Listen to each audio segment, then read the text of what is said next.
Hello, Seagulls. It is Thursday, April 15th. Thank you for joining us this morning. SU's weekly COVID-19 positivity rate remains below 1%, and we continue to conduct roughly 1,000 tests on most days. In the past 2 weeks, the Wicomico County Health Department has held 3 COVID-19 vaccination clinics on the SU campus for members of our community. I am happy to report that through this effort, more than 1,200 students, faculty, and staff have received their first dose of the vaccine and have been scheduled for their second doses next month, also on our campus. It is vitally important that all SU community members, as well as those in the greater community, sign up to receive the vaccination as soon as possible. According to the Centers for Disease Control and Prevention, more than 20% of the U.S. population has been fully vaccinated as of this week. And Governor Hogan recently announced that 50% of Marylanders have received at least 1 dose of the COVID-19 vaccine already. We need to keep that great momentum going in order to achieve the herd immunity that we need and to get back to pre-COVID operations. The Maryland Department of Health and the Wicomico County Health Department still have plenty of availability daily at their clinics scheduled at the Wicomico Youth Civic Center and the former Tuesday Morning store at the center at Salisbury.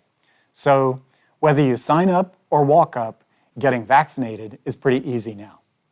Remember that in most cases, side effects from the vaccine are minimal, ranging from minor discomfort at the injection site to flu-like symptoms that are normally going away within 24 hours of receiving the shot.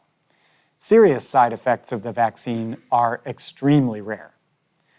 Students and employees who receive the vaccine will still need to receive regular SU COVID-19 tests to maintain access to campus buildings, classrooms, and offices. If you have not already signed up for regular testing, or if you're not current in your testing, please do so today using the information on your screen. And, as always, if you need to request accommodations at the testing site, please email campushealth@salisbury.edu. I can tell from the questions my office is receiving on a daily basis that most of you are very eager to return to pre-COVID activities. One frequent question has been whether SU has made a final decision on how Spring Commencement will be conducted this year. Today, I'm happy to let you know that we have an answer, which Dr. Karen Olmstead, SU's Provost and Senior Vice President of Academic Affairs, is here with us to share. Dr. Olmstead, welcome to the briefing. Thank you, Dr. Wight, for the opportunity to join you today to talk about our plans for our May 2021 commencement and for next fall. For commencement, we're planning a hybrid celebration with virtual and in-person components because we're unable to hold commencement in our usual way. We're excited for special commencement ceremonies for each academic unit, the colleges and schools, as well as the virtual ceremony for graduate students hosted by the Office of Graduate Studies. These virtual events will include guest speakers, custom slides for each graduate, and the reading of graduates' names. The virtual ceremony for graduate students will launch at 6 p.m. on Friday, May 14th, and the virtual ceremony for undergraduate students will launch at 1 p.m. on Saturday, May 15th. The ceremonies can be viewed on demand anytime after their launch time. In addition to the virtual events, the commencement team's planning an in-person grad walk on May 13th through 16th. The grad walk is for all graduates and will take place at Seagull Stadium with Mag's Gym as our alternate site in case of rain. At the grad walk, each graduate will be able to bring 4 guests and will cross the stage and have their name read as they would at a traditional ceremony. The grad walks will be live streamed as well. The grad walk will be a joyous event, especially given the perseverance our May 2021 grads have shown. Students who've applied to graduate this May will receive a reservation link for the grad walk this Monday, April 19th, in their SU email account. Participation in the grad walk is by reservation only, so please keep an eye out for the reservation links so that you can be part of this celebration. The reservation system for the grad walk will close on April 27th, so please take action by then. Like you, we prefer a traditional in-person commencement ceremony. But unfortunately, unlike some universities with more spacious facilities, we don't have access to a venue large enough to accommodate all of the 1,500 graduates, their families, friends, and university staff, while also adhering to physical distancing requirements that are still in place throughout Maryland. All of the information about commencement is available on SU's commencement website, which includes FAQs about the virtual ceremonies and the grad walk. If you have questions, please contact us at commencement@salisbury.edu. We hope you and your family will join us for the in-person portion of our hybrid ceremonies. And thinking ahead to fall, many of you have asked about what the next academic year will look like. First, I want to say the willingness of our campus community to follow safety protocols and participate in regular COVID testing has allowed us to think about fall under more normal operations. When I spoke about this at the President's weekly briefing in February, and I'm happy to report that we continue to plan for relatively normal operations. For next academic year, we're planning for the vast majority of our course sections to be delivered in person or in a hybrid format. Although we're planning for more normal operations in fall 2021, it's possible that we'll have reduced density in some activities. We're working closely with state and local public health officials on continued precautions around face masks, testing, and safe activities.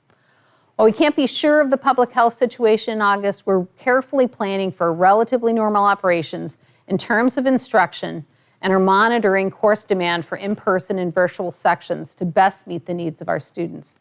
If public health concerns increase in the next 2 months, we would need to make decisions about dedensification, increased hybrid and virtual instruction, and other planning. Such decisions would be made under the guidance of the campus health team and well in advance of the start of the semester to give faculty time to prepare, for students to select different choices of sections they'd like, and for logistical needs. Our target date to announce any changes in instructions is June 17th, 2021. That's the update from the Provost's office. I'm happy to take any questions. Thank you, Karen. We appreciate everything that you and your team in Academic Affairs have done to ensure the achievements of this semester's graduating class are appropriately celebrated, given our current limitations. Now, at this time, I will take any questions that you may have. Please send them via email to stayinformed@salisbury.edu. Eli Modlin, what are people asking about today? Thanks, Dr. Wight. The first question is about vaccinations. Has any decision been made around requiring the vaccine for students, faculty, or staff for the fall semester? I mentioned last week that this is something that's under current discussion at the system level, and required vaccines is still being discussed at the system level. So as soon as the decision is made, we will get that information to you. Thanks, Dr. Wight. The next question is around COVID-19 testing. Will students and employees have to test with the same frequency next semester, the fall semester, as they did this year? So our current plan includes testing for everyone in fall semester, but the frequency of testing is something that we will revisit as we get closer to the semester. Dr. Wight, another question about vaccinations. Does the pause in the J&J vaccine have any impact on SU? Was the J&J vaccine used at any of our vaccination clinics? Yeah, fortunately, there's no effect of the pause in the J&J vaccine for our campus clinics because everyone was given one of the 2-dose vaccines and scheduled for their second dose at an appropriate time next month. So the J&J pause has no effect on us. Thank you, Dr. Wight. And the last question is a Stump the President question based on I guess your I request asked for that week. one. The question is, from which 2 families were the coat of arms taken to create the seal and corresponding symbols of the state of Maryland? Okay. Well, I'm relatively new to Maryland, so I'm afraid I don't know the answer to that one. If I had to guess, I might say the family of Lord Baltimore, but that's just a guess. And we do have one question for Dr. Olmstead regarding the grad walk. For the grad walk, do students get to pick the time and date that they will walk? That's a great question. Yes, they do, although there's certain times that are reserved, and that'll be indicated in the reservation link, certain times that are reserved for graduate students who are graduating. But other than that, they can pick times. So if friends who are different schools want to walk together, they can do that. So that'll be spelled out in the reservation link. Again, that'll be coming in an email on Monday, April 19th. Okay, thank you both for answering the questions. That's all of them for this week. Okay, keep your questions coming. That wraps up this week's briefing. Our next briefing will be next Thursday on April 22nd. Please continue to stay healthy and safe. Bye, everyone.